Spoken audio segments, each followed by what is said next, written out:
आणि आपण पाहताय एस न्यूज। बातमीपत्राच्या सुरुवातीला एक नजर आजच्या ठळक घडामोडींवर। पाकिस्तानच्या कुरापतींना भारताचं चोख प्रत्युत्तर। पाकिस्तानचे भारताच्या लष्करी तळावरील हल्ले निष्प्रभ करतानाच भारतानं पाकिस्तानची लाहोरमधील हवाई संरक्षण यंत्रणा केली उद्ध्वस्त।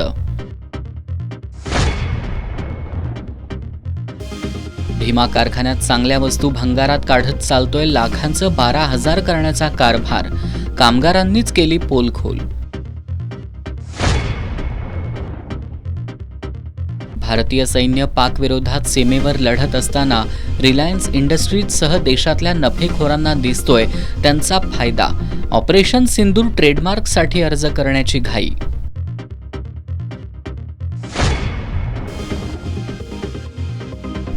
बांधकाम कामगारांच्या विविध मागण्यांसाठी लालबावटा बांधकाम कामगार संघटनेचा कोल्हापुरातील सहाय्यक कामगार आयुक्त कार्यालयावर मोर्चा। मागण्यांची पूर्तता झाली नाही तर सरकारशी संघर्ष करण्याचा इशारा।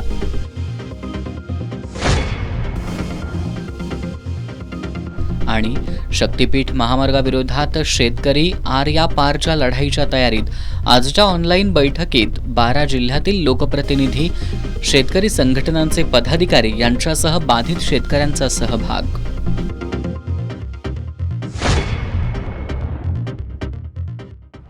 नमस्कार, एस न्यूजच्या बातमीपत्रात आपलं पुन्हा एकदा स्वागत। आता पाहूयात सविस्तर बातम्या। भारताचं ऑपरेशन सिंदूर हे फक्त दहशतवाद्यांविरोधात असून पाकिस्तानी लष्करी ठिकाणांना यामध्ये कुठेही लक्ष करण्यात आलं नसल्याचं स्पष्ट केलं होतं। परंतु पाकिस्ताननं 7 आणि 8 मे रोजी ड्रोन आणि मिसाईलच्या माध्यमातून भारतीय लष्करी तळांना लक्ष्य केलंय। याला चोख प्रत्युत्तर देत भारतीय सैन्यानं मानवरहित हवाई संरक्षण यंत्रणांचा प्रभावी वापर करत पाकिस्तानचे हल्ले परतवून लावलेत। एवढ्यावरच न थांबता भारतनं पाकिस्तानातील लष्कराची लाहोरमधील हवाई संरक्षण यंत्रणा उद्ध्वस्त केल्याचं खात्रीलायक वृत्त आहे। भारतानं ऑपरेशन सिंदूर हे फक्त दहशतवाद्यांविरोधात असून पाकिस्तानी लष्करी ठिकाणांना यामध्ये कुठेही लक्ष करण्यात आलं नसल्याचं स्पष्ट केलं होतं। परंतु पाकिस्ताननं 7 आणि 8 मे रोजी ड्रोन आणि मिसाईलच्या माध्यमातून भारतीय लष्करी तळांना लक्ष केलं। याला चोख प्रत्युत्तर देत भारतीय सैन्यानं मानवरहित हवाई संरक्षण यंत्रणांचा प्रभावी वापर करत पाकिस्तानचे हल्ले परतवून लावलेत। एवढ्यावरच न थांबता भारतानं पाकिस्तानी लष्कराची लाहोरमधील हवाई संरक्षण यंत्रणा उद्ध्वस्त केल्याचं खात्रीलायक वृत्त आहे। पहलगाममधील दहशतवादी हल्ल्याला उत्तर म्हणून भारतानं ऑपरेशन सिंदूर यशस्वीपणे राबवत दहशतवाद्यांचे पाकिस्तान आणि पाकव्याप्त काश्मीरमधील तळ उद्ध्वस्त केले। भारतानं या कारवाईनंतर आंतरराष्ट्रीय समुदायाला आश्वस्त केलं होतं की ऑपरेशन सिंदूर हे पूर्णपणे गैरलष्करी असून भारतानं पाकिस्तानच्या कोणत्याही लष्करी ठिकाणांवर हल्ला केलेला नाही। मात्र ऑपरेशन सिंदूर नंतर बिथरलेल्या पाकिस्ताननं कालपासून भारताच्या अनेक लष्करी तळांना लक्ष्य केलंय। भारताच्या मानवरहित हवाई संरक्षण यंत्रणेनं पाकिस्तानचे हल्ले निष्प्रभ केलेत। त्याचबरोबर काश्मीरमधील कुपवाडा, बारामुल्ला, उरी, पूंछ, मेंढर, राजौरी या भागामध्ये मोर्टार आणि तोफांचा वापर करून नियंत्रण रेषेजवळ नाहक गोळीबार केलाय। यामध्ये 3 महिला आणि 5 मुलांसह 16 निष्पाप भारतीयांचा मृत्यू झालाय। भारतानं पाकिस्तानच्या या कुरापतीला सुद्धा सडेतोड उत्तर दिलंय। भारत अजूनही पाकिस्तान विरोधात लष्करी ताकदीचा वापर करू इच्छित नाही, पण पाकिस्तानकडून कुरापती सुरू राहिल्या तर भारत स्वस्थ बसणार नाही असा इशारा भारताकडून देण्यात आलाय।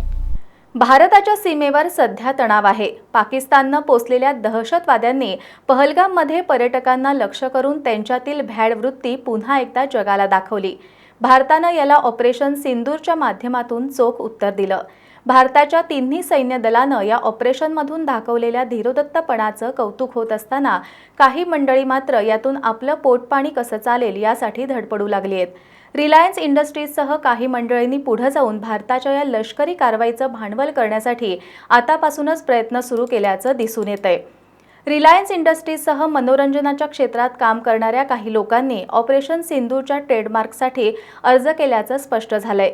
रिलायन्स सारख्या देशातील जबाबदार उद्योग समूहाच्या या कृतीवर नेटकऱ्यांनी टीकेची झोड उठवली आहे।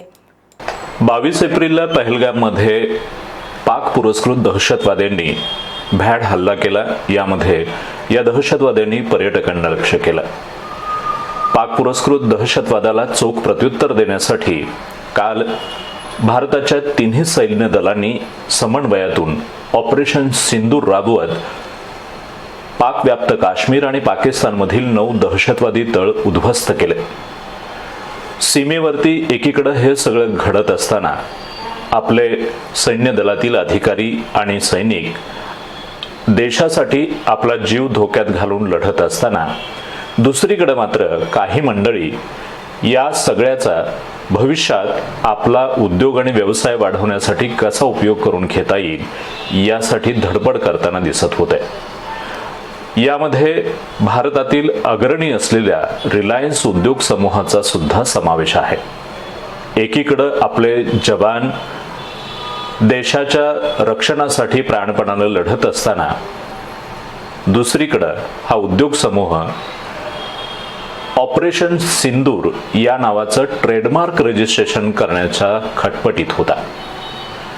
आपण सहजपणे भारताच्या इंटेलेक्च्युअल प्रॉपर्टी इंडिया या वेबसाईटवर गेलात आणि तिथं ट्रेडमार्क सर्च करण्याचा प्रयत्न केलात तर आपल्याला हे दिसून येईल. यामध्ये ऑपरेशन सिंदूर हा शब्द टाईप केल्यानंतर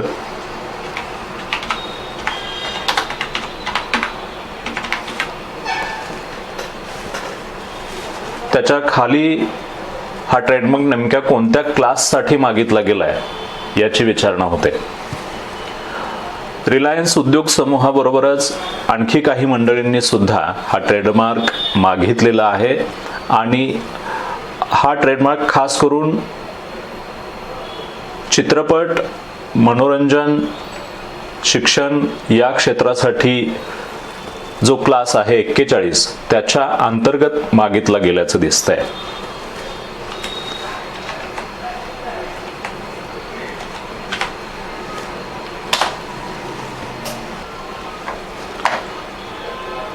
आपण इथं बघू शकतो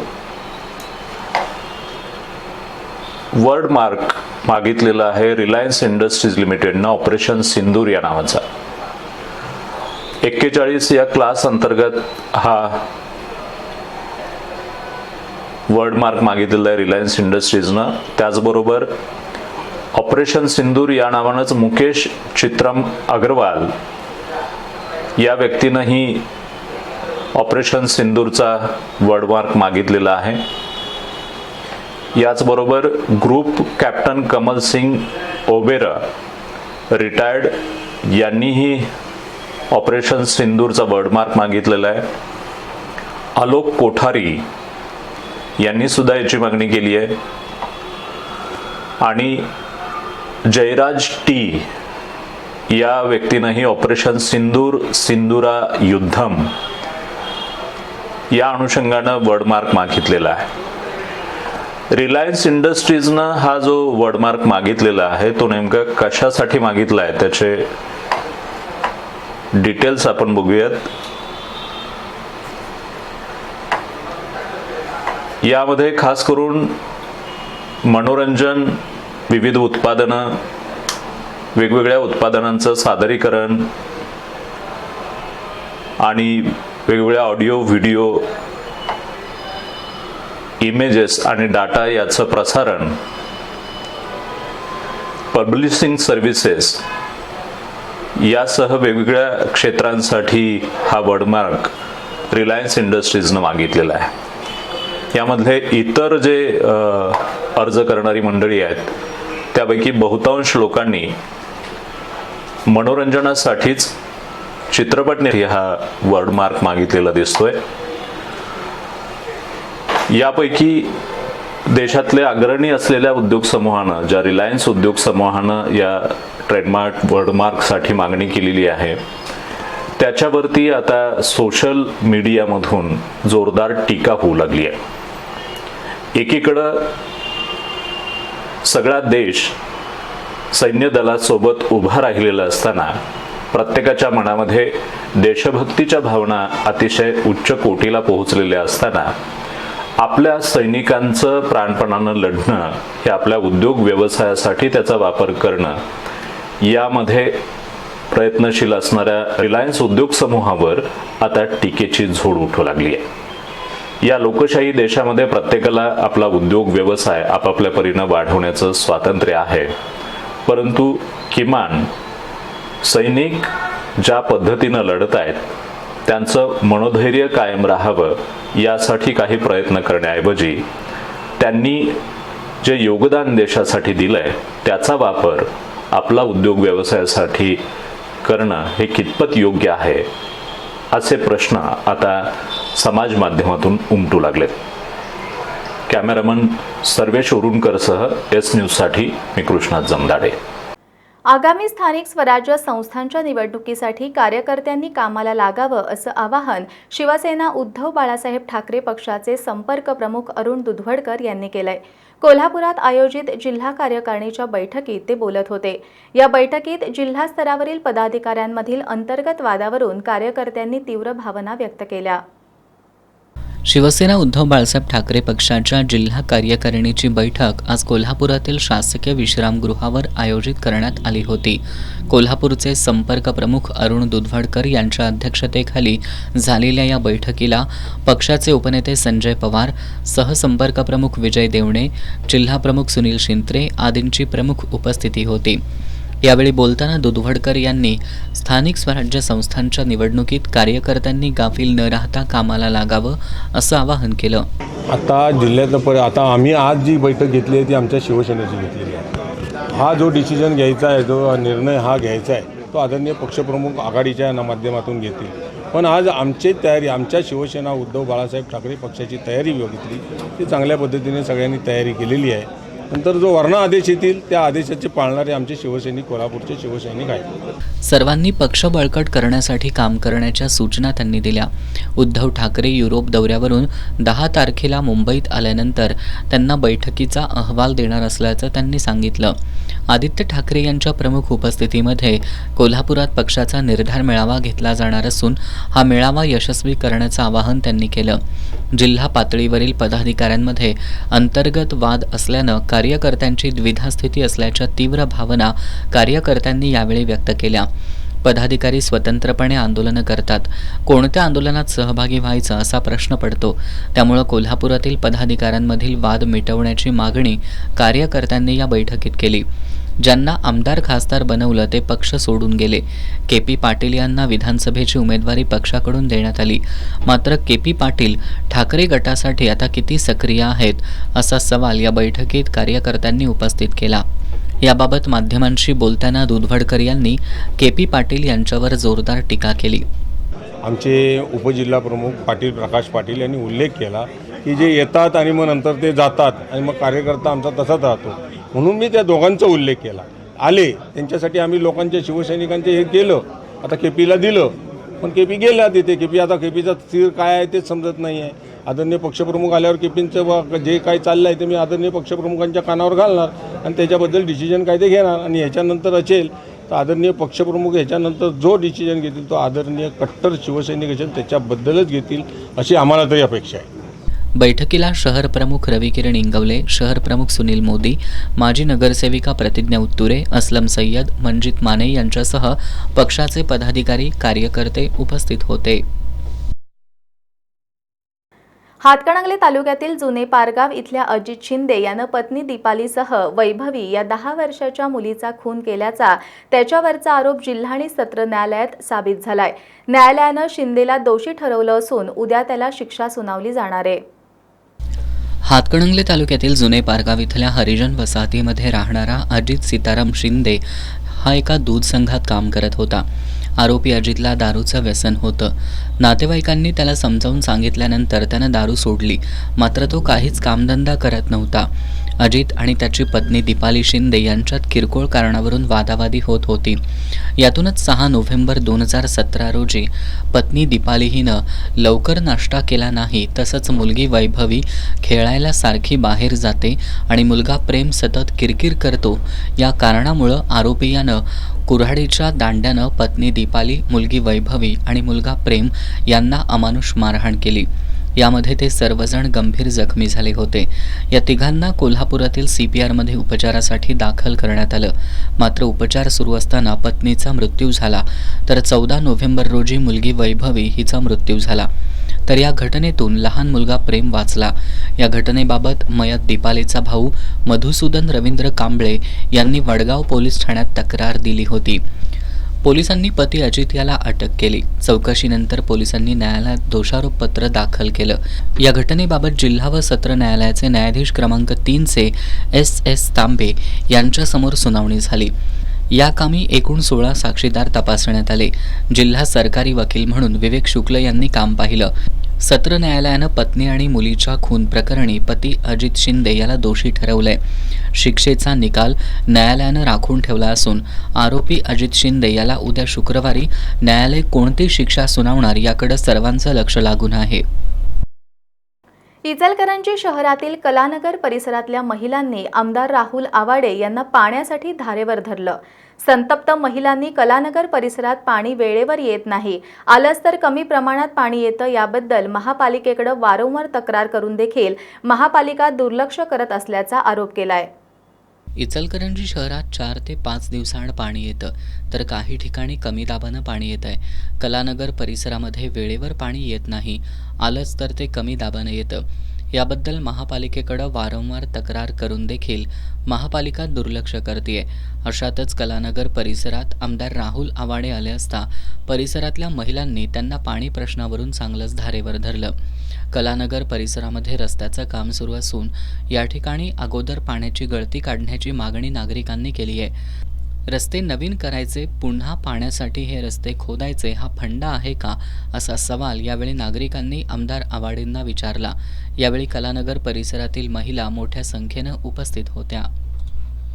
बांधकाम कामगारांना 5,000 रुपये सानुग्रह अनुदान द्यावं यासह विविध मागण्यांसाठी लालबावटा बांधकाम कामगार संघटनेनं कोल्हापुरातील सहाय्यक कामगार आयुक्त कार्यालयावर आज मोर्चा काढला. मोर्चाच्या वतीनं सहाय्यक कामगार आयुक्त विशाल घोडके यांना निवेदन देण्यात आलं. या मागण्यांबाबत लवकरात लवकर कार्यवाही झाली नाही तर सरकारशी संघर्ष करू असा इशारा संघटनेनं दिलाय. बांधकाम कामगारांना जाहीर केलेले 5,000 रुपये सानुग्रह अनुदान द्यावं, कामगारांना कामावर जाण्यासाठी ई-बाईक द्यावी, घरकुलांच्या प्रलंबित अर्जाची तात्काळ पडताळणी करून मंजुरी द्यावी आदी मागण्या शासन दरबारी प्रलंबित आहेत. या मागण्यांकडे लक्ष वेधण्यासाठी लालबावटा बांधकाम कामगार संघटनेच्या वतीनं कोल्हापुरातील शाहूपुर इथल्या सहाय्यक कामगार आयुक्त कार्यालयावर मोर्चा काढला. आयर्विन ख्रिश्चन मैदानापासून या मोर्चाला सुरुवात झाली. घोषणाबाजी करत मोर्चा सहाय्यक कामगार आयुक्त कार्यालयावर आला. या मागण्यांबाबत लवकरात लवकर कार्यवाही झाली नाही तर सरकारशी संघर्ष करू असा इशारा संघटनेच्या राष्ट्रीय अध्यक्षा के हेमलता यांनी दिलाय. आज का दिन में भवन निर्माण मजदूरों का और ख़ास करके महिला भवन निर्माण मजदूरों का समस्याओं के बारे में हम चर्चा करेंगे. सरकार का जो नीति है, जो लेबर कोड्स लागू करना चाहता है, उसका असर निर्माण मजदूरों का ऊपर कैसा पड़ेगा उसके बारे में भी हम चर्चा करेंगे. और चर्चा करके आने वाले दिनों में भवन निर्माण मजदूरों का जो अधिकार है, उनका वेलफेयर बेनिफिट्स है, सुविधा मिल रहा है, उसका रक्षा के लिए लड़ने के लिए योजना बनाएंगे. और इसके साथ साथ आज का दिन में जो लेबर वेलफेयर बोर्ड्स है, कंस्ट्रक्शन लेबर वेलफेयर बोर्ड्स है, वो बहुत सारा राज्यों में ठीक से काम नहीं कर रहे हैं. वेलफेयर बोर्ड का सुविधा जो निर्माण मजदूरों को मिलना चाहिए वो नहीं मिल रहा है. तो उसको ठीक से काम करवाने के लिए और जो सुविधा लड़के निर्माण मजदूर पाए हैं उनको लागू करवाने के लिए भी हम आने वाले दिनों में लड़ाई संघर्ष पूरा देश में तेज करने के बारे में योजना बनाएंगे. तत्कालीन कामगार मंत्री सुरेश भाऊ खाडे यांनी बांधकाम कामगारांना दिवाळीसाठी 5,000 रुपये सानुग्रह अनुदान देतो अशी घोषणा केली होती, परंतु ती अद्याप दिलेली नाही. सरकार भाजपचं परत सत्तेत आलं, महायुतीचं सरकार, तरी पण त्यांनी अजून द्यायचं भाषा काढलेली नाही. खरं म्हणजे त्याचा जाब विचारायसाठी आज आम्ही या ठिकाणी आलेलो आहोत. बांधकाम कामगारांच्यासाठी मेडिक्लेम योजना सुरू झालेली आहे. परिपत्रक आहे ते 2 ते 7 लाखापर्यंतचा लाभ कामगारांना मिळणार असं परिपत्रक असताना 2 लाखापर्यंतचा लाभ दिला जातो. ते सुद्धा जाब विचारायसाठी 7 लाख रुपये वरचे तुम्ही का देत नाही विचारायसाठी खरं म्हणजे आज आम्ही या ठिकाणी आलेलो आहोत. घरासाठी खरं म्हणजे घरकुलाचे जे अर्ज दिलेले आहेत, प्रधानमंत्री आवास योजनेचं जसं ग्रामपंचायतमध्ये लिस्ट लागते तशी लिस्ट या ठिकाणी लावली पाहिजे आणि रोटेशन पद्धतीनं कामगारांना घरं दिली पाहिजेत. असं असताना या ठिकाणी अंदागोंदी कारभार सुरू आहे. कुणालाही घर मंजूर करून दिलं जातं, आदलेमधले अर्ज काढले जातात. मंजूर झालेल्या घरांना अद्याप पैसे सोडले जात नाहीत. प्रत्यक्ष पडताळणी झालेले घरकुल जे आहेत त्यांच्या अजून मिटिंगा लावल्या जात नाहीत. खरं म्हणजे हे सगळं जे अंदागोंदी मंडळाचा कारभार सुरू आहे त्याचा जाब विचारण्यासाठी या ठिकाणी आलेलो आहोत. मागण्यांचं निवेदन सहाय्यक कामगार आयुक्त विशाल घोडके यांना देण्यात आलं. यावेळी कॉम्रेड शिवाजी मगदूम, UP युसुफ, आपका राज पांडियेत, शीला एलेक्स, M साईबाबू, C2चे जिल्हा सचिव भरमा कांबळे, कार्याध्यक्ष चंद्रकांत यादव, शिवाजी मगदूम, प्रकाश कुंभार, संदीप सुतार, भगवान घोरपडे, विक्रम खतकर, शिवाजीराव मोरे, आनंदा कराडे, मोहन गिरी, राजाराम आरडे आदी उपस्थित होते. आर्थिक गर्तेत सापडलेला भीमा कारखाना संचालकांसह सभासदांना अंधारात ठेवून मल्टीस्टेट करण्यात आलाय. यावर कारखाना कार्यक्षेत्रातून संचालक असलेले भाजपचे खासदार धनंजय महाडिक आणि त्यांचे पुत्र चेअरमन विश्वराज महाडिक यांच्याबद्दल संताप व्यक्त होतोय.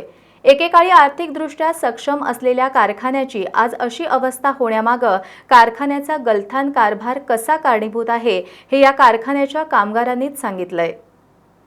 चेअरमनची मनमानी, शेतकरी कामगारांच्या डोळ्यात पाणी. 2000 बैलगाड्या एका शिफ्टमध्ये चालते तिथं ऊस. तर त्या सर्वच्या सर्व बैलगाड्या हा भंगारमध्ये घातल्या आहे. तिथं कामगाराशीला तुम्ही 1 रुपया दिला नाही. 126 कोटी रुपये येऊन सुद्धा त्यातला 1 रुपया तुम्ही दिला नाही. लाखाची वस्तू आहे ती असं जवळजवळ 5000, 10000, 2000ला अशी भंगारमध्ये विकून टाकलेली आहे. पूर्ण म्हणजे स्टोअरमधले मटेरियल वगैरे हे सगळं पूर्ण भंगारमध्ये त्यांनी विकलेलं आहे. भीमा कारखान्यात कसं होतंय लाखाचं 12,000. मी हा तुमचाच माणूस होतो अगोदर, किंवा म्हणजे खास तुमचं काम करणारा. छत्रपती शिवाजी महाराजांचा लोगो मोबाईलमध्ये ठेवत नव्हतो, पण चेअरमन साहेबांचा, मुन्ना साहेबांचा फोटो मोबाईलमध्ये ठेवून सकाळी तोंड बघायचो आम्ही. एवढं म्हणजे आम्ही त्यांच्यावर इतकं प्रेम करणारा म्हणजे कामगार वर्ग पण होता, असा पण होता. परंतु आजच तुम्ही कसं केलं की बाबा म्हणजे कामगाराशीला तुम्ही 1 रुपया दिला नाही. 126 कोटी रुपये येऊन सुद्धा त्यातला 1 रुपया तुम्ही दिला नाही. हे आहेत भीमा सहकारी साखर कारखान्याचे कामगार आणि कामगार युनियनचे सदस्य विनोद सातपुते. सहकारी संस्थांमुळे ज्या लाखो लोकांच्या जीवन आनंददायी झालं त्यामध्ये विनोद यांचाही समावेश होता. त्यामुळेच ते ज्या भीमा कारखान्याचे कामगार आहेत त्या कारखान्याच्या पदाधिकाऱ्यांबद्दल त्यांच्या भावना काय होत्या ते बघितलं. पण आज याच पदाधिकाऱ्यांनी जबाबदारीनं काम न केल्यानं विनोद यांच्यासारखे हजारो कामगार आज कारखान्याच्या गलथान कारभाराबद्दल संताप व्यक्त करताना दिसतायत. सहकारात काम करणारे लोक विश्वस्त भावनेनं काम करायचं विसरले तर त्या संस्थेची काय अवस्था होते हे खासदार पुत्र विश्वराज महाडिक चेअरमन असलेल्या भीमा सहकारी साखर कारखान्याकडे बघितल्यावर स्पष्ट होतंय. 2011 पासून भीमा कारखान्यात भाजपचे राज्यसभेतील खासदार धनंजय महाडिकांची एक हाती सत्ता आहे. ते स्वतः संचालक आणि त्यांचे पुत्र विश्वराज महाडिक या कारखान्याचे चेअरमन आहेत. केंद्रात आणि राज्यात सत्तेत वाटेकरी असलेल्या महाडिकांच्या नेतृत्वाखालील हा कारखाना चांगला चालायला हवा, पण वस्तुस्थिती तशी नाही. आर्थिक गैरव्यवस्थापनामुळे कारखान्यावर कर्जाचा डोंगर निर्माण झाला असून शेतकरी आणि कामगारांची देणी मोठ्या प्रमाणात थकली आहेत. 2011 साली कारखान्यात सत्ता बदल झाला त्यावेळी आर्थिकदृष्ट्या सक्षम असलेला कारखाना आज या अवस्थेत का असा प्रश्न कुणालाही पडणं स्वाभाविक आहे. कारखान्याचे कामगार विनोद सातपुते यांनी कारखान्याच्या दुरवस्थेला गैरव्यवस्थापन कारणीभूत असल्याचं सांगत कारखान्यातील चांगली यंत्रसामुग्री भंगारात काढत लाखाचं 12,000 कसं केलं जातं हे सांगितलंय. तर मी स्टोअर डिपार्टमेंटला काम करत होतो. म्हणजे मग ह्यांनी काय केलं, मला माझं पंचिंग बंद केलं कामावर असताना. तर आणि जे काय म्हणजे त्यांच्या ह्याच्या खालचे जी कोण चमचेगिरी करणार होते त्यांनी सांगितलं बाबा ही थोडा असा आहे, ही तसा आहे, असं करून त्यांनी पंचिंग बंद करून टाकलं. मग ठीक आहे म्हणलं, मग आम्ही पण काय आलो नाही त्यांच्याकडं. बंद तर बंद म्हणलं, ठीक आहे म्हणलं. तर ह्यांनी काय केलं, काम करत असताना माझ्या अंदाजानं ह्यांनी स्टोअरमध्ये जे काय म्हणजे असं बरंचसं मटेरियल स्टोअरमधलं, तर त्यांनी काय केलं, समजा आता एखादी बेरिंग आहे, ते बेरिंग समजा एक 5 लाख किंमत आहे त्याची, तर त्या बेरिंगचं ह्यांनी भंगारमध्ये काढून ती 5 लाखाची किंमत ह्यांनी 10-20 हजाराला विकून टाकली भंगारमध्ये. तर जे इलेक्ट्रिक वस्तू आहे त्या इलेक्ट्रिक वस्तूसुद्धा त्यांनी अशाच प्रकारे बाबा सगळं म्हणजे पूर्ण लाखाची वस्तू आहे ती असं जवळजवळ 5,000, 10,000, 2,000ला अशी भंगारमध्ये विकून टाकलेलं आहे ह्यांनी. पूर्ण म्हणजे स्टोअरमधले मटेरियल वगैरे ही सगळं पूर्ण भंगारमध्ये त्यांनी विकलेलं आहे. कारखान्याचे निवृत्त कामगार प्रकाश सोनटक्के यांनी सुद्धा कारखान्याच्या विस्तारीकरणावेळी निघालेल्या भंगाराचं पुढं काय झालं याची माहितीच दिली जात नसल्याचं सांगितलंय. मी प्रकाश तुकाराम सोनटक्के, भीमा सहकारी साखर कारखान्याचा कामगार आहे, रिटायर कामगार. साखर कारखान्याचं यांनी नवीन एस्पायसिंग केल्यावर ती बऱ्याचशाच कोटीचं भांगार, त्या भांगाराचा तर काही हिशोबच नाही. जेवढा आता 400 कोटीचा यांनी 500 कोटीचा नवीन कारखाना उभा केला, ती करत असताना ह्यातलं जुनं भांगार काढलं, मग ती किती हजार कोटीचं असेल. तर त्याचा काय खुलासा या चेअरमन साहेबांनी केलेला नाही, कुठल्या जनरल मिटिंगमध्ये नाही, जनरल मिटिंगचा अहवाल नाही. एकीकडं कारखान्यातील चांगल्या वस्तू खराब दाखवून त्या कवडी मोल किमतीनं भंगारात घालवायच्या आणि कारखान्याकडे आवश्यक असणाऱ्या वस्तू खरेदी करताना मात्र त्या बाजारभावापेक्षा चढ्या भावानं खरेदी करायच्या असा कारभार या कारखान्यात चालतो, असं विनोद सातपुते यांनी सांगितलंय. आणि एखादी गोष्ट नवीन मागवत असताना समजा आता एखादा हा पेन आहे, तर पेनची किंमत 10 रुपये होऊ शकते, त्या पेनची किंमत 100 रुपये होऊ शकत नाही. तसं एखाद्या वस्तूची किंमत किती आहे बाबा, आता समजा उदाहरणार्थ पीपी बॅग 10 रुपये 15 रुपये असू शकते, पण त्या पीपी बॅगची किंमत 50 रुपये असू शकत नाही, असा विषय आहे. तर ह्याने काय केलं की बाबा पीपी बॅगचा विषय कसा लगेच म्हणजे 50-50, 30-30 रुपये त्याची म्हणजे अमाऊंट इतका म्हणजे त्यांनी हे केलेलं आहे, म्हणजे असं आहे. कारखान्याच्या कार्यस्थळापासून बैलगाडीनं वाहतूक होऊ शकेल इतक्या अंतरावरून मुबलक प्रमाणात ऊस आहे. या ऊसाची वाहतूक करण्यासाठीच्या बैलगाड्या सुद्धा कारखाना व्यवस्थापनानं भंगारात विकल्यात, असं सातपुते यांनी सांगितलं. आणि बैलगाड्या सुद्धा माझ्या अंदाजानं इथं भीमा परिसरात 1 ते 2,000 बैलगाड्या म्हणजे ऊस जाणारा, म्हणजे 2,000 बैलगाड्या एका शिफ्टमध्ये चालते तिथं ऊस. तर त्या सर्वच्या सर्व बैलगाड्या हा भंगारमध्ये घातल्या ह्यांनी. कारखान्याच्या वापरात राहू शकेल अशी वस्तू लगेचच भंगारात काढायची, कारखान्यासाठी खरेदी करताना ती चढ्या भावानं करायची, या सूत्रानं कारखान्याचा कारभार करणारे, मग ते चेअरमन, संचालक असोत किंवा अधिकारी, कामगार, त्यांना विश्वस्त कसं म्हणता येईल. भीमा कारखान्याच्या तिजोरीला अशा अनेक मार्गानं गळती लागल्यानं लाखाचं 12,000 व्हायला वेळ लागला नाही.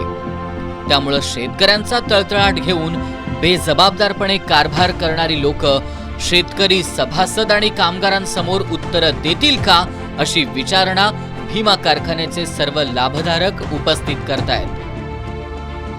पुढील भागात चेअरमन साहेब ऐका ह्यो आक्रोश. 5 लाख रुपये ही माझी ग्रॅज्युटी आहे वडिलांची, ते आमच्या आईला मिळावी. आमच्या आईचं बायपासचं ऑपरेशन व्हावं, जेणेकरून ह्यांच्या नादात माझे वडील गेले, कमीत कमी माझी आई तरी मला राहावी.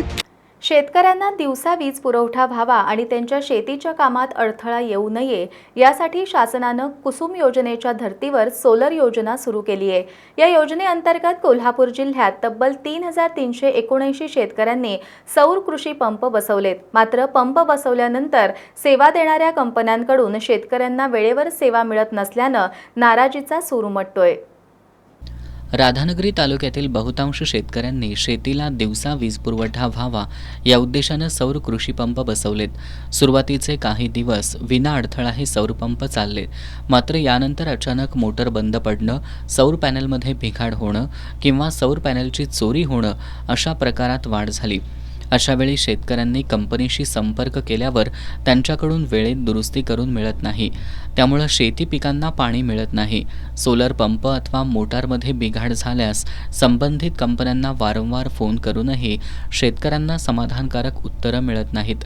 तांत्रिक सेवा त्वरित मिळणं अपेक्षित असतानाही दिवसेंदिवस तक्रारी प्रलंबित राहत आहेत. परिणामी शेतकऱ्यांची शेतीची कामं खोळंबतात.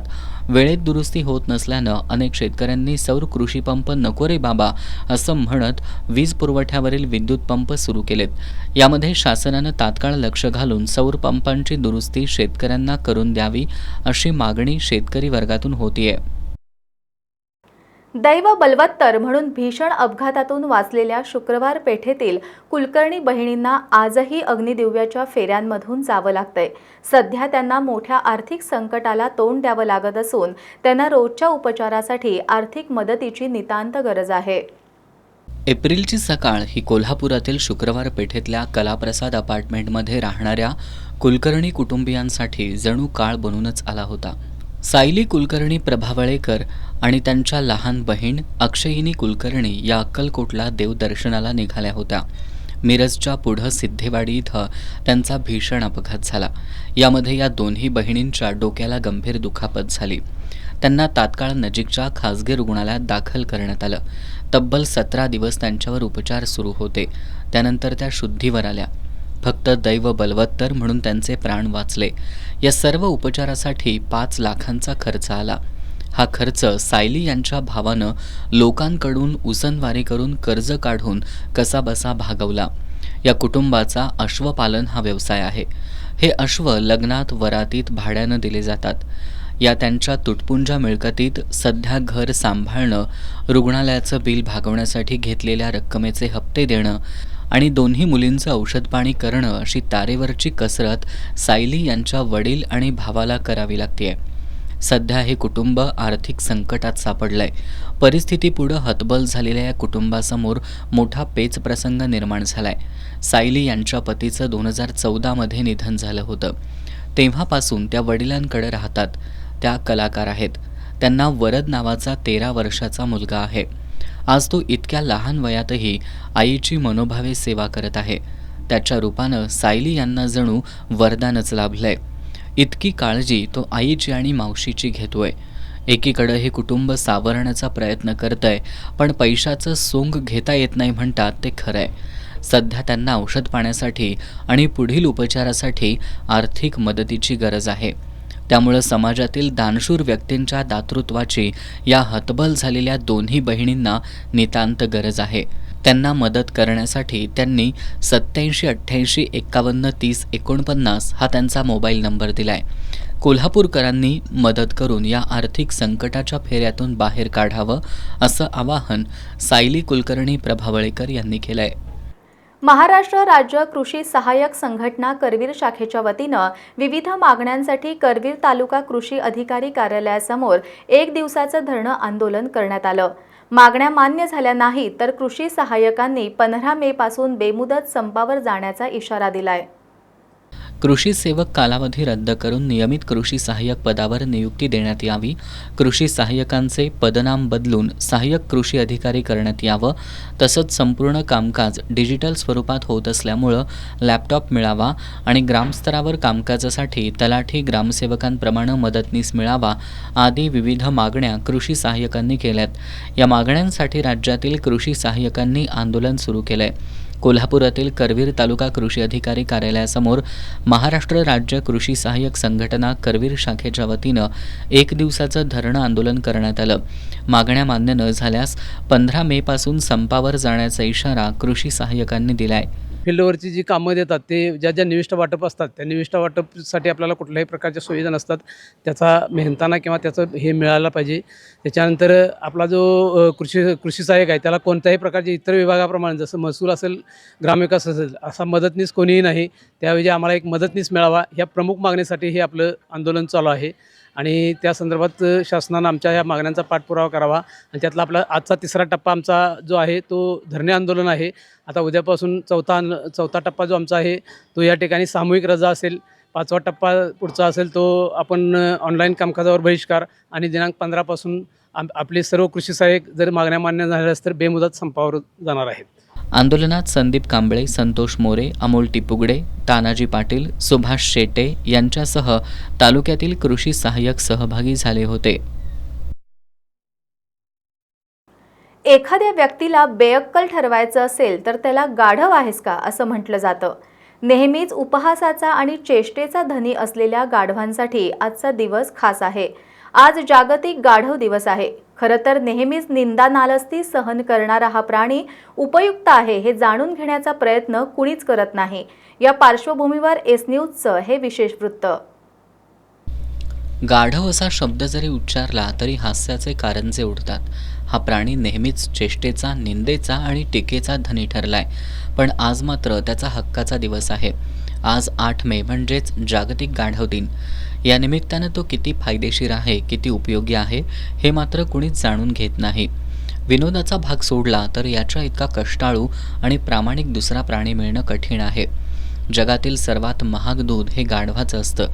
यावरूनच त्याची महती स्पष्ट होते. गाढव हा सस्तन प्राणी असून तो शाकाहारी आहे. तसेच तो इक्विडे या वर्गामध्ये येतो. हा प्राणी आशिया खंडामध्ये आणि इतर देशांमध्ये सुद्धा आढळून येतो. गाढवाच्या शरीराची रचना अतिशय मजबूत असते. त्यामुळे तो अधिक वजन वाहून नेण्यात सक्षम असतो. तो सहनशील प्राणी तर आहेच, पण कमी पाणी आणि अन्न ग्रहण करून सुद्धा तो जगू शकतो. त्याच्या बदल्यात काम मात्र दुप्पट करतो. मुख्यत्वे करून वजन वाहून नेण्याचं काम गाढव करतं, पण तेही विना तक्रार. एखाद्या व्यक्तीला बेअक्कल ठरवायचं असेल तर त्याला गाढव आहेस का असं म्हटलं जातं. मात्र गाढवाची स्मरणशक्ती चांगली असते. तो जवळपास 25 वर्षापर्यंत लक्षात ठेवू शकतो. मानवासाठी अत्यंत उपयुक्त असा हा प्राणी भविष्यात लुप्त होईल की काय अशी भीती निर्माण झाली आहे. सध्या महाराष्ट्रात केवळ 18,000 गाढवं उरली आहेत, तर कोल्हापूर शहर आणि परिसरात 300 पेक्षा अधिक गाढवा आहेत. आजकाल हा प्राणी बघायला मिळणं सुद्धा अवघड होऊन बसलंय. अशा या कष्टाळू आणि प्रामाणिक प्राण्याची संख्या वाढणं गरजेचं आहे. आज जागतिक गाढव दिनानिमित्त कोल्हापुरात पद्मराजे उद्यानामध्ये 250 मुलांनी गाढवाला खाऊ देण्याचा संकल्प करत त्याच्याप्रती प्रेमभावना व्यक्त केल्या. दलित मित्र बापूसाहेब पाटील ग्रंथालय, निसर्ग मित्र परिवार आणि आनंदराव पोवार मर्दानी कला प्रशिक्षण संस्था यांच्या संयुक्त विद्यमानं हा उपक्रम राबवण्यात आला. निसर्गाचा महत्त्वाचा घटक असणारा हा प्राणी भविष्यात टिकला पाहिजे, नाहीतर उद्या हा फोटोत पाहण्याची वेळ येईल हे नक्की. कोल्हापूर महानगरपालिकेच्या उद्यानांमधील खेळण्यांची दुरावस्था झाली आहे. मोडकळीला आलेली खेळणी तात्काळ बदलण्यात यावीत अशी मागणी आम आदमी पार्टीच्या वतीनं करण्यात आली आहे. या मागणीसाठी आपच्या वतीनं महानगरपालिकेसमोर खेळणी मांडून अनोखं आंदोलन करण्यात आलं. कोल्हापूर महानगरपालिकेच्या क्षेत्रात एकूण 54 उद्यानं आहेत. यातील अनेक उद्यानातील खेळणी मोडकळीस आली आहेत. रंकाळा परिसरातील उद्यानामध्ये लहान मुलांसाठी असलेली घसरगुंडी आणि त्याच्या वॉकवेला मोठं भगदड पडल्यानं ते मुलांना खेळण्यास धोकादायक बनलंय. याबाबत महानगरपालिका प्रशासनाकडं अनेक वेळा तक्रार करूनही दखल न घेतल्यानं आज आम आदमी पार्टीच्या वतीनं महानगरपालिकेसमोर खेळणी मांडून अनोख्या पद्धतीनं आंदोलन करण्यात आलं. यावेळी महानगरपालिका प्रशासनाच्या विरोधात जोरदार घोषणाबाजी करण्यात आली. ही मोडकी खेळणी तात्काळ बदलण्यात यावीत अशी मागणी पक्षाच्या वतीनं करण्यात आली आहे. आंदोलनस्थळी घसरगुंडीवर खेळत लहान मुलांनी महापालिकेच्या कारभारावर प्रश्न उपस्थित केला. या मोडक्या खेळण्यावर खेळताना मुलांना दुखापत झाल्यास महापालिका जबाबदारी घेणार का अशी विचारणा पक्षाच्या वतीनं करण्यात आली. येत्या 15 दिवसात ही खेळणी बदलण्यात यावीत, अन्यथा ही खेळणी संबंधित अधिकाऱ्यांच्या दारात मांडण्यात येतील असा इशारा यावेळी देण्यात आला. आम्ही 2-3 महिन्यापासून प्रशासनाकडे आम्ही मागणी करतोय की उद्यानांमधली जी खेळणी आहेत ती चांगली करा, ती सुस्थितीत करा. त्यांची जी काही रिपेरी करायची असेल ती करून घ्या. पण या ढम्म प्रशासनाला जाग येत नाही, म्हणून कुठंतरी त्यांच्यावर लक्षवेधी आंदोलन करावं, या प्रश्नाकडे गांभीर्याने लक्ष वेधून घ्यावं. म्हणून खऱ्या अर्थानं आज आम्ही आंदोलन हे करतोय. प्रतिकात्मक खेळणी मांडलेली आहेत, मुलं खेळत आहेत आणि तरीसुद्धा प्रशासन जागं नाही झालं तर त्यांच्या दारासमोर आम्ही ही खेळणी मांडू, मुलांना खेळायला सोडू, म्हणजे त्यांना ती जी काही त्याची डेप्थ आहे ती समजेल.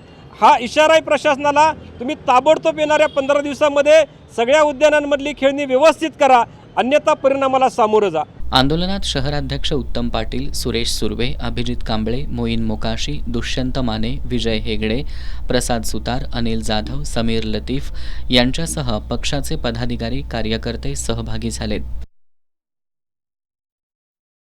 प्रशासनात लोकाभिमुखता आणणारा 100 दिवसांचा उपक्रम यशस्वीरित्या राबवल्यानं कोल्हापूर जिल्हाधिकारी कार्यालयाला द्वितीय क्रमांक मिळालाय.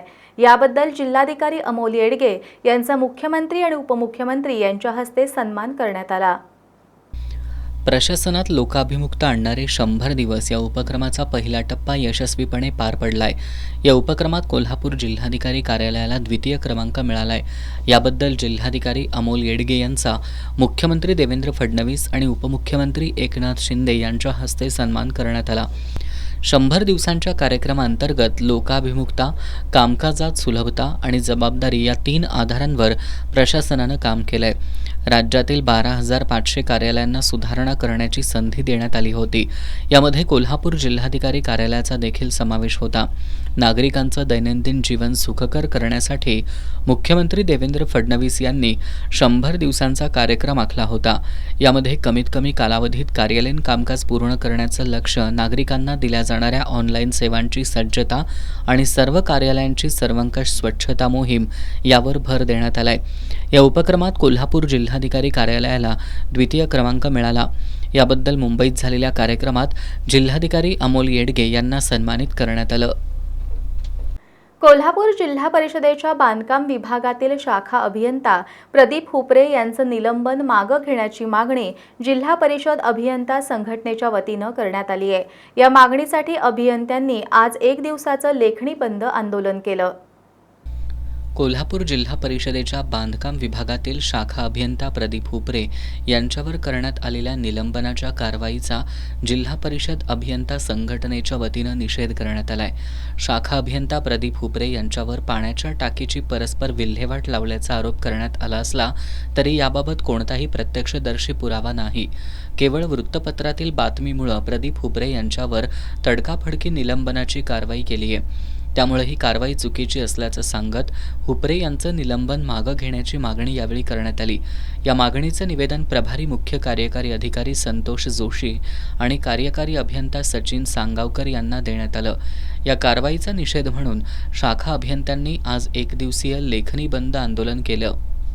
जागतिक थॅलेसेमिया दिनानिमित्त फाईट अगेन्स्ट थॅलेसेमिया ऑर्गनायझेशनच्या वतीनं कोल्हापुरात जनजागृती फेरी काढण्यात आली. CPR पासून या फेरीची सुरुवात करण्यात आली. आज 8 मे जागतिक थॅलेसेमिया दिन. या निमित्तानं थॅलेसेमिया आजाराविषयी समाजात जनजागृती करण्यासाठी दरवर्षीप्रमाणे यंदाही फाईट अगेन्स्ट थॅलेसेमिया ऑर्गनायझेशन या संस्थेच्या वतीनं आज कोल्हापुरात जनजागृती फेरी काढण्यात आली. CPR इथं रक्तविकार तज्ज्ञ डॉक्टर वरुण बाफना यांच्या प्रमुख उपस्थितीत या फेरीची सुरुवात झाली. त्यानंतर दसरा चौक, अयोध्या टॉकीज रोड, बिंदू चौक, शिवाजी रोड, शिवाजी पुतळा, महानगरपालिका रोड, टाउन हॉल रोड मार्गे गेल्यानंतर या जनजागृती फेरीची सांगता करण्यात आली. या फेरीत फाईट अगेन्स्ट थॅलेसेमिया ऑर्गनायझेशनचे अध्यक्ष धनंजय नामजोशी, सचिव उमेश पाटील, खजाननीस आशिष पोतदार या सदस्यांसह थॅलेसेमिया रुग्ण, CPRमधील नर्सिंग कॉलेजच्या विद्यार्थिनी आणि सिद्धगिरी नर्सिंग कॉलेजचे विद्यार्थी सहभागी झाले होते. पहलगाम हल्ल्याचा बदला म्हणून भारतानं बुधवारी हवाई हल्ले करून पाकव्याप्त काश्मीर आणि पाकिस्तानमध्ये घुसून अतिरेक्यांचे अड्डे उद्ध्वस्त केले. ऑपरेशन सिंदूर अंतर्गत केलेल्या कारवाईनंतर मुरगुडमधील शिवतीर्थ चौकात आनंदोत्सव साजरा करण्यात आला. जम्मू काश्मीरमधील पहलगाम इथं झालेल्या अतिरेकी हल्ल्यानंतर भारतीय सैन्यानं पाकिस्तानातील दहशतवाद्यांच्या ठिकाणांवर जोरदार एअर स्ट्राईक करत ऑपरेशन सिंदूर यशस्वीपणे राबवलं. या धडक कारवाईनंतर कागल तालुक्यातील मुरगुडमधील शिवतीर्थ चौकात शहरवासियांनी मोठा आनंदोत्सव साजरा केला. यावेळी फटाक्यांची आतषबाजी करत पेढे वाटण्यात आले. भारत माता की जय, वंदे मातरम अशा घोषणांनी परिसर दणाणून गेला होता.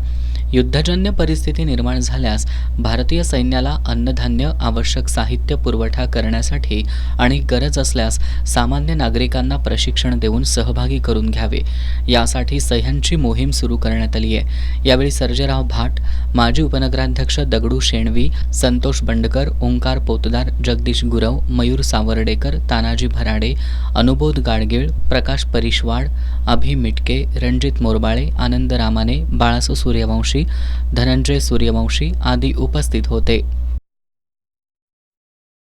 कोल्हापूर ड्रीम टीम फाउंडेशन यांच्या वतीनं रंकाळा पदपथ उद्यानात वृक्षप्रेमी ऑर्गनायझेशनच्या माध्यमातून पक्ष्यांसाठी जलपात्र तयार करण्याची आणि रंगवण्याची कार्यशाळा घेण्यात आली। या कार्यशाळेत 100 विद्यार्थ्यांनी सहभाग घेतला होता। कोल्हापूर ड्रीम टीम फाउंडेशन यांच्या वतीनं वृक्षप्रेमी ऑर्गनायझेशन संस्थेच्या माध्यमातून बाल उत्क्रांती उन्हाळी शिबिराच्या पहिल्या दिवशी पक्ष्यांना पाणी पिण्यासाठी जलपात्र तयार करण्याची आणि रंगवण्याची कार्यशाळा आयोजित केली होती। कोल्हापुरातील रंकाळा पदपथ उद्यानात घेतलेल्या या वृक्षप्रेमी ऑर्गनायझेशनचे अमोल बुड्ढे यांनी निसर्गाच्या अन्न साखळीमध्ये पशुपक्ष्यांचे असलेले महत्त्व तसंच मानवाच्या जीवनाशी निगडीत पक्ष्यांचं योगदान, माणसांच्या पक्ष्यांच्या अधिवासातील अतिरेकी हस्तक्षेपामुळे घटत चाललेली पक्ष्यांची संख्या, त्याची कारणं, उपाययोजना याविषयी मुलांना माहिती दिली। यावेळी कोल्हापूर ड्रीम टीम फाउंडेशनच्या अर्पिता राऊत, आचल कट्यारे, श्रुती चौगुले, श्रेया चौगुले, रिद्धी दीक्षित, श्रावणी पाटील, श्रावणी बांदिवडेकर, ईशा गुरव, वृक्षप्रेमी संस्थेचे अक्षय कांबळे, सविता साळोखे, महादेव मोरे, विशाल पाटील आदी उपस्थित होते। गोव्यात 17 ते 19 मे या कालावधीत सनातन राष्ट्र शंखनाद महोत्सवाचं आयोजन करण्यात आलंय। या महोत्सवासाठी विचारवंत केंद्रीय मंत्री, काही राज्यांचे मुख्यमंत्री तसंच 25,000हून अधिक साधक, हिंदू बांधव उपस्थित राहणार आहेत। कोल्हापूर जिल्ह्यातून या महोत्सवात 1,500हून अधिक हिंदू बांधव सहभागी होणार आहेत। सनातन संस्थेचे प्रवक्ते अभय वर्तक यांनी पत्रकार बैठकीत ही माहिती दिली।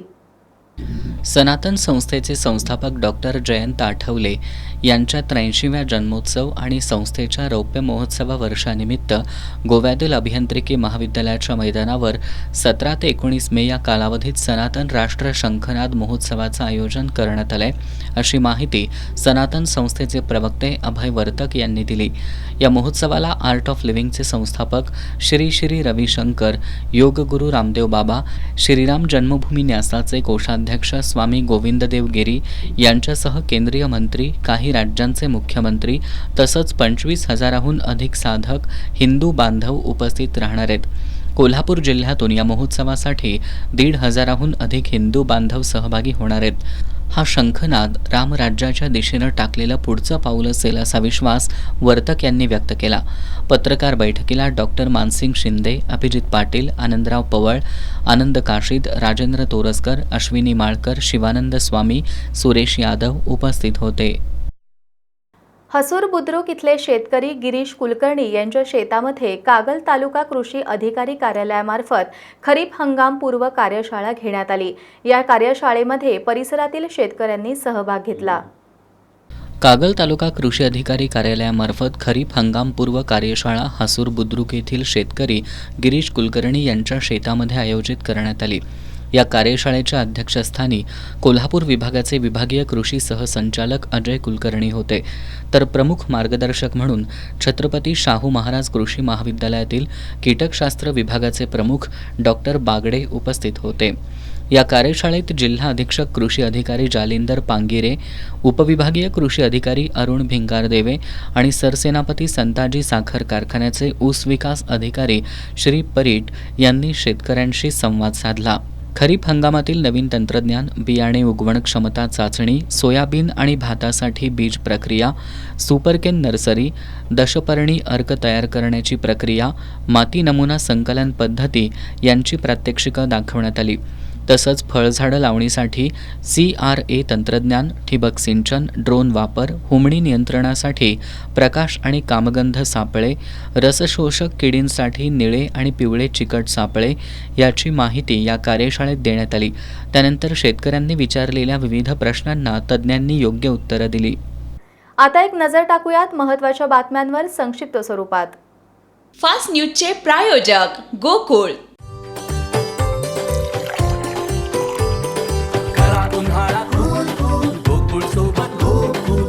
गोकुळ सोबत गोकुल. उत्तर काशीत हेलिकॉप्टर क्रॅश, 6 यात्रेकरूंचा मृत्यू. भारतानं पाकिस्तानची रडार यंत्रणा केली उद्ध्वस्त, ड्रोन हल्ल्यांनी पाक हादरलं. दोन्ही राष्ट्रवादी एकत्र आल्यास आश्चर्य वाटणार नाही, शरद पवारांच्या वक्तव्यानं भुवया उंचावल्या. लैंगिक संबंधावर महिलेचं चारित्र्य ठरत नाही, मुंबई उच्च न्यायालयाचं निरीक्षण. सामूहिक बलात्कार प्रकरणातील दोषींची शिक्षा ठेवली कायम. कर्नाटकातील ब्यादगी शहराजवळ भीषण अपघातात कारमधील 6 जणांचा मृत्यू, 2 जण जखमी. मुंबई इंडियन्सचा IPLमधील सामना दुसरीकडे हलवला, BCCIचा निर्णय. पंजाब आणि मुंबईचा सामना आता 11 मे रोजी अहमदाबादच्या नरेंद्र मोदी स्टेडियमवर होणार. भारतीय चित्रपट उद्योगातील पाकिस्तानी कलाकार आणि निर्मात्यांवर आता संपूर्ण बंदी, ऑल इंडिया सिने वर्कर्स असोसिएशनकडून निवेदन जारी. भिवंडीत बनावट नोटा बनवणाऱ्या कारखान्यावर कारवाई, 45,50,000 रुपयांच्या नोटा जप्त, 6 जण अटकेत. प्रस्तावित शक्तीपीठ महामार्गाविरोधातील लढा आणखी तीव्र करण्यासाठी शेतकऱ्यांनी कंबर कसली असून राज्यव्यापी आंदोलनाची पुढील दिशा ठरवण्यासाठी आज काँग्रेसचे विधान परिषदेतील गटनेते आमदार सतेज पाटील यांच्या पुढाकारातून आज गुरुवारी राज्यभरातील शेतकऱ्यांची ऑनलाईन बैठक घेण्यात आली आहे. या बैठकीमध्ये महामार्ग बाधित 12 जिल्ह्यांमधील लोकप्रतिनिधी, विविध संघटनांचे नेते आणि शेतकरी सहभागी झालेत. प्रस्तावित शक्तीपीठ महामार्गाविरोधातील लढा आणखी तीव्र करण्यासाठी शेतकऱ्यांनी कंबर कसली आहे. सरकार मात्र महामार्ग रेटण्याचा प्रयत्न करत आहे. या पार्श्वभूमीवर 12 जिल्ह्यातील महामार्ग बाधित शेतकऱ्यांची वज्रमूठ बांधत आंदोलनाची दिशा ठरवण्यासाठी विधान परिषदेतील काँग्रेसचे गटनेते आमदार सतेज पाटील यांच्या पुढाकारातून आज ऑनलाईन बैठक आयोजित करण्यात आली आहे. या बैठकीच्या सुरुवातीला शक्तीपीठ महामार्ग विरोधी संघर्ष समितीचे निमंत्रक गिरीश फोंडे यांनी महामार्गाविरोधात अहिंसक पद्धतीनं आंदोलन करण्याचं आवाहन केलं. आमदार सतेज पाटील यांनी 12 जिल्ह्यातील जास्तीत जास्त ग्रामपंचायतींचे महामार्गाविरोधातील ठराव संकलित करण्यात यावेत असं सूचित केलं.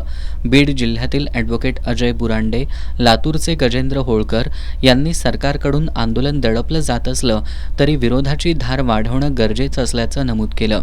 या ऑनलाईन बैठकीमध्ये माजी खासदार राजू शेट्टी, आमदार कैलास पाटील, आमदार अरुण लाड, आमदार रोहित R पाटील, लातूर ग्रामीणचे माजी आमदार नाना भिसे, परभणीचे किसान सभेचे अध्यक्ष राजन क्षीरसागर, माजी आमदार संजय बाबा घाटगे, उद्धव सेनेचे सहसंपर्क प्रमुख विजय देवणे, अमरीश घाटगे, गोकुळ दूध संघाचे संचालक प्रकाश पाटील, भुदरगड काँग्रेसचे नेते राहुल देसाई, सम्राट मोरे, कृष्णात पाटील, संपत देसाई, कॉम्रेड शिवाजी मगदूम, सुयोग वाडकर, सुदर्शन खोत आदींसह 12 जिल्ह्यांमधील लोकप्रतिनिधी, शेतकरी संघटनांचे पदाधिकारी आणि बाधित शेतकरी मोठ्या संख्येने सहभागी झालेत.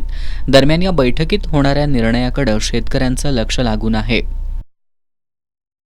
मैत्रिणीवर पैसे उधळण्यासाठी घरफोडी करून 2.5 तोळे सोन्याचे दागिने चोरणाऱ्या ऋषिकेश सपली याला शिवाजीनगर पोलिसांनी 24 तासात अटक केली आहे. पोलिसांनी त्याच्याकडून 2,10,000 रुपयांचा मुद्देमाल जप्त केलाय. न्यायालयानं त्याला 1 दिवसाची पोलीस कोठडी सुनावली आहे. इचलकरंजीतील बंडगरमाळ चौकातील ज्ञानेश्वर गल्लीमध्ये ओमकार डोंगरे यांच्या घराचा कडी-कोयंडा तोडून तिजोरीतील सुमारे 2,10,000 रुपये किमतीचे 2.5 तोळ्याचे मंगळसूत्र लंपास केलं होतं. याबाबत शिवाजीनगर पोलीस ठाण्यात तक्रार दिली होती. पोलिसांनी तपास करत 24 तासात डोंगरे यांच्या घराशेजारी राहणाऱ्या ऋषिकेश सपली याला ताब्यात घेतलं. चौकशीत त्यानं मैत्रिणीला खुश करण्यासाठी तिला फिरायला घेऊन जाण्यासाठी घरफोडी केल्याची कबुली दिली आहे. त्याच्याकडून 2,10,000 रुपयांचा मुद्देमाल जप्त करण्यात आलाय. न्यायालयानं त्याला 1 दिवसाची पोलीस कोठडी सुनावली आहे. पोलीस निरीक्षक सचिन पाटील यांच्या मार्गदर्शनाखाली पोलीस उपनिरीक्षक प्रवीण साने, सुकुमार बरगाले, सतीश कुंभार, अरविंद माने, अविनाश भोसले, पावन गुरव, सुनील बाईत, मोहसिन पठाण, विजय माळवदे यांनी ही कामगिरी केली आहे. कागलच्या शाहूनगरमध्ये महिलेशी अश्लील वर्तन करणाऱ्या प्रतीक कांबळे याला पोलिसांनी केवळ 24 तासात अटक केली आहे. पोलीस निरीक्षक गजेंद्र लोहार यांच्या मार्गदर्शनाखाली ही कारवाई करण्यात आली आहे. संशयित प्रतीक कांबळे सध्या पोलीस कोठडीत आहे. RR केबल या वायर आणि केबल उत्पादक कंपनीच्या वतीनं 5 मे हा दिवस रामरतन दिवस म्हणून साजरा करण्यात आला। या निमित्तानं कंपनीचे एरिया मॅनेजर संदीप बनसोडे आणि कंपनीचे कोल्हापुरातील अधिकृत वितरक आणि विक्रेत्यांनी विविध उपक्रमांचं आयोजन केलं होतं। छत्रपती शिवाजी महाराजांना अभिवादन करून या उपक्रमाची सुरुवात करण्यात आली। कंपनीचे अधिकारी आणि वितरकांनी अंध मुलामुलींच्या वसतिगृहाला भेट दिली।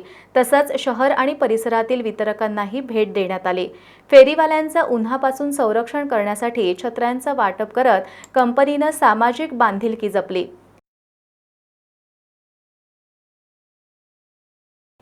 गोवा बनावटीच्या मद्याची वाहतूक करणाऱ्या विजय उर्फ दिग्विजय दिलीप पांढरपट्टे आणि अजित विश्वनाथ भंडारे या दोघांना गगनबावडा पोलिसांनी ताब्यात घेतलंय। कोल्हापूर गगनबावडा मार्गावर गगनबावडा चौक इथं केलेल्या कारवाईत 4,18,000चा मुद्देमाल जप्त करण्यात आलाय। या कारवाईत उपनिरीक्षक ज्ञानदेव वाघ, पोलीस कॉन्स्टेबल शरद इंजुळकर, सूरज देसाई, सुरेश कांबळे, विक्रम परीट, पोलीस हवालदार सतीश पाटील, विनोद ढवळे आदींनी सहभाग घेतला। अल्पवयीन मुलीचा विनयभंग केल्याप्रकरणी करवीर तालुक्यातील सांगरूळ इथल्या भोंदूबाबाला अटक करण्यात आली होती। याच प्रकरणातील एका संशयिताच्या पत्नीचा विनयभंग केल्याप्रकरणी कोल्हापुरातील सामाजिक कार्यकर्ता अर्जुन बुचडे याला कोडोली पोलिसांनी अटक केली आहे। हातकणंगले तालुक्यातील एका गावातील अल्पवयीन मुलीचा विनयभंग केल्याप्रकरणी करवीर तालुक्यातील सांगरूळमधील भोंदूबाबा राजाराम भिकाजी तावडे याला कोडोली पोलिसांनी अटक केली होती। या प्रकरणातील अन्य आरोपीच्या पत्नीबरोबर कोल्हापुरातील राजारामपुरी इथला सामाजिक कार्यकर्ता अर्जुन बुचडे यानं लगट करून तिचा विनयभंग केल्याप्रकरणी त्या पीडित महिलेनं कोडोली पोलीस ठाण्यात तक्रार नोंदवली आहे। या तक्रारीवरून सामाजिक कार्यकर्ता अर्जुन बुचडे याला कोडोली पोलिसांनी अटक केली आहे। याबाबत कोडोली पोलीस अधिक तपास करतायत। करवीर तालुक्यातील नागदेववाडी इथं शिवछत्रपती क्रीडा पुरस्कार प्राप्त श्रीधर निगडे यांचं जल्लोषात स्वागत करण्यात आलं। यावेळी त्यांची गावातून भव्य मिरवणूक काढण्यात आली। करवीर तालुक्यातील नागदेववाडी इथला श्रीधर श्रीकांत निगडे यानं शालेय जीवनातच महाराष्ट्र हायस्कूलमधून फुटबॉल खेळण्यास सुरुवात केली। फुटबॉलमध्ये त्यानं रग्बी फुटबॉल प्रकार निवडला। त्यानंतर तो प्रशिक्षक दीपक पाटील यांच्या मार्गदर्शनाखाली खेळत राहिला। या खेळात उत्तुंग भरारी घेत यशाची प्रत्येक पायरी चढत गेला आणि शासनाकडून देण्यात येणाऱ्या शिवछत्रपती क्रीडा पुरस्काराचा मानकरी ठरला। त्याचं नुकतंच नागदेववाडीत आगमन झालं। नागदेववाडीत आगमन होताच ग्रामस्थांनी त्याचं जल्लोषात स्वागत केलं। यावेळी गावातून भव्य मिरवणूक काढण्यात आली। श्रीधरचं स्वागत करण्यासाठी सामाजिक कार्यकर्ते अमर पाटील शिंगणापूरकर, निवृत्ती निगडे, तानाजी निगडे, संभाजी निगडे, शिवाजी ढेरे, श्रीकांत निगडे, आनंद मस्कर, तानाजी पाटील, संभाजी बलोगडे, बाळासाहेब जाधव, साताप्पा ढेरे, सरदार दिवसे, विश्वास कामेरे, अर्जुन ढेरे, उत्तम दिवसे, अभिजित निगडे, बाळासाहेब दिवसे, शरद निगडे यांच्यासह गावातील सर्व तरुण मंडळाचे कार्यकर्ते आणि ग्रामस्थ उपस्थित होते। तोडकर संजीवनी चषक फुटबॉल स्पर्धेत आज संयुक्त जुना बुधवारपेठ संघानं श्री शिवाजी तरुण मंडळावर 2-1 अशा गोल फरकानं विजय मिळवला। या विजयामुळे संयुक्त जुना बुधवारपेठ संघ उपांत्य फेरीत पोहोचलाय। छत्रपती शाहू स्टेडियमवर सुरू असलेल्या तोडकर संजीवनी चषक फुटबॉल स्पर्धेत आज संयुक्त जुना बुधवारपेठ आणि शिवाजी तरुण मंडळ यांच्यात सामना झाला। सुरुवातीपासूनच दोन्ही संघांनी आक्रमक खेळ केला। सामन्याच्या 17व्या मिनिटाला जुना बुधवारच्या TM विष्णूच्या पासवर हर्ष जरग यानं गोल करून संघाला 1-0 अशी आघाडी मिळवून दिली। ही आघाडी कमी करण्यासाठी शिवाजीकडून सिद्धेश साळोखे, इंद्रजित चौगुले, निखिल कदम यांनी खोलवर चढाया केल्या, मात्र त्यांना यश आलं नाही। सामन्याच्या पूर्वार्धात जुना बुधवारचा खेळाडू हर्ष जरग यानं गैरवर्तन केल्यामुळं मुख्य पंच माणिक पाटील यांनी 2 येलो कार्ड दाखवत रेड कार्डची कारवाई केल्यानं त्याला मैदानाबाहेर जावं लागलं। सामन्याच्या पूर्वार्धात 46व्या मिनिटाला जुना बुधवारचा खेळाडू रिंकू सेठनं पुढं आलेल्या गोलरक्षकाच्या डोक्यावरून मारलेला चेंडू गोल पोस्टचा कोपरा भेदत गोलची नोंद करत संघाला 2-0 अशी भक्कम आघाडी मिळवून दिली। उत्तरार्धात शिवाजीकडून गोल फेडण्यासाठीचे जोरदार प्रयत्न सुरूच होते, मात्र जुना बुधवारच्या भक्कम बचावामुळे त्यांच्या चढाया वारंवार अपयशी ठरल्या। जुना बुधवारच्या गोलक्षेत्रात संकेत जरग यानं हातानं चेंडू रोखल्यानं मुख्य पंचांनी त्याला थेट रेड कार्ड दाखवून सामन्याबाहेर काढत शिवाजीला पेनल्टी दिली. या पेनल्टीवर शिवाजीचा खेळाडू बसंता सिंग यानं मारलेला चेंडू जुना बुधवारचा बदली गोलरक्षक सनवीर सिंग यानं रोखला. सामन्याच्या 77व्या मिनिटाला झालेल्या चढाईत पुढे आलेल्या गोलरक्षकाच्या डोक्यावरून फटका मारत शिवाजीचा राज अली यानं एका गोलची परतफेड केली. जुना बुधवारच्या रविराज भोसले, सचिन मोरे, TM विष्णू यांनी उत्कृष्ट खेळ केला. दुसऱ्या गोलची परतफेड शिवाजी तरुण मंडळाकडून न झाल्यानं हा सामना संयुक्त जुना बुधवार संघानं 2-1 अशा गोलफरकानं जिंकून स्पर्धेची उपांत्य फेरी गाठली. संयुक्त जुना बुधवार पेठचा सणवीर सिंग हा सामनावीर ठरला. उद्या शुक्रवारी स्पर्धेतील पहिला उपांत्य सामना खंडोबा तालीम मंडळ विरुद्ध फुलेवाडी फुटबॉल क्रीडा मंडळ यांच्यात सायंकाळी 4 वाजता खेळवला जाणार आहे. शिवाजी स्पोर्ट्स अकॅडमीच्या वतीनं कोल्हापुरातील छत्रपती शिवाजी स्टेडियमवर रायझिंग स्टार शिवशाहू फुटबॉल स्पर्धा सुरू आहे. आजच्या सामन्यात Richie Fernandes football academy, champion football academy, Gadhinglaj academy संघाने प्रतिस्पर्धी संघांवर विजय मिळवला. शिवाजी स्पोर्ट्स अकॅडमीच्या वतीनं कोल्हापुरातील छत्रपती शिवाजी स्टेडियमवर रायझिंग स्टार शिवशाहू फुटबॉल स्पर्धा सुरू आहे. आज या स्पर्धेतील पहिला सामना रिची फर्नांडिस फुटबॉल अकॅडमी विरुद्ध स्वराज्य फुटबॉल अकॅडमी यांच्यात झाला. हा सामना रिची फर्नांडिस फुटबॉल अकॅडमीनं 1-0 अशा गोलफरकानं जिंकला. दुसऱ्या सामन्यात सूर्यन्स अकॅडमीनं SS सॉकर स्कूलवर 2-0 अशा गोलफरकानं विजय मिळवला. अन्य सामन्यांमध्ये champion football academy, Gadhinglaj academy, prince academy या संघांनी प्रतिस्पर्धी संघांवर विजय मिळवले. 6 दिवसांपूर्वी एका तरुणीनं विषारी औषध प्राशन केलं होतं. तिच्यावर कोल्हापुरातील खाजगी रुग्णालयात उपचार सुरू होते. या उपचारांदरम्यान आज तिचा मृत्यू झालाय. या प्रकरणी वाघवे इथल्या आदित्य दिलीप पाटील या तरुणाला पन्हाळा पोलिसांनी ताब्यात घेतलंय. संशयित आदित्य मयत मुलीला बदनामी करण्याची धमकी देत त्रास देत होता. मुलीच्या नातेवाईकांनी त्याला याबद्दल समज दिली होती. त्यानंतर सुद्धा त्याच्याकडून त्रास देणं सुरूच होतं. अखेर त्याच्या त्रासाला कंटाळून मयत मुलीनं विषारी औषध प्राशन केलं. तिला उपचारांसाठी कोल्हापुरातील खासगी रुग्णालयात दाखल करण्यात आलं होतं. आज उपचारादरम्यान तिचा मृत्यू झाला.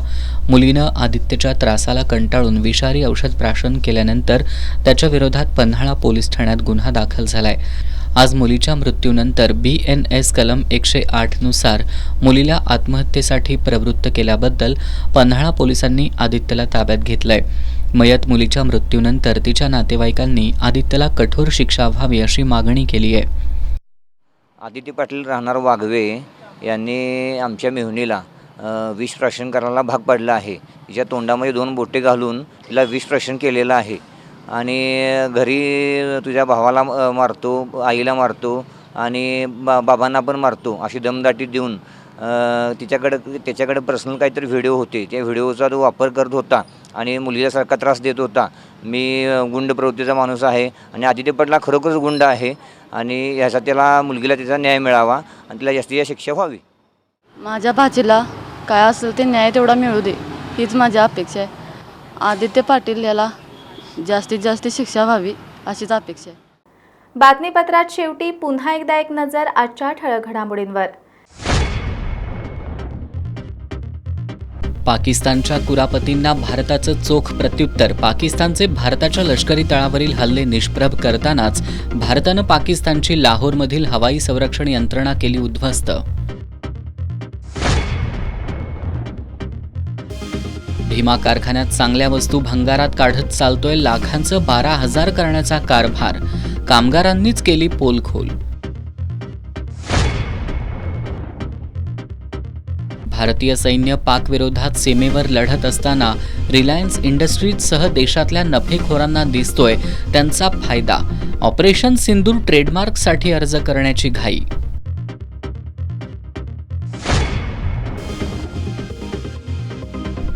बांधकाम कामगारांच्या विविध मागण्यांसाठी लालबावटा बांधकाम कामगार संघटनेचा कोल्हापुरातील सहाय्यक कामगार आयुक्त कार्यालयावर मोर्चा. मागण्यांची पूर्तता झाली नाही तर सरकारशी संघर्ष करण्याचा इशारा.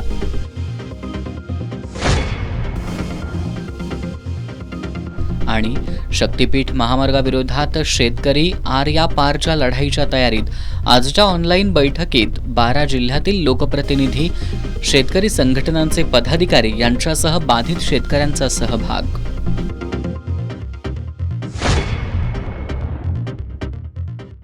बातम्यांच्या ताज्या अपडेट्ससाठी एस न्यूज कोल्हापूर या आमच्या वेबसाईटला जरूर भेट द्या. त्याचबरोबर एस न्यूज कोल्हापूर हे आमचं यूट्यूब चॅनल जरूर सबस्क्राईब करा. याबरोबरच आजचं हे बातमीपत्र संपलं. नमस्कार.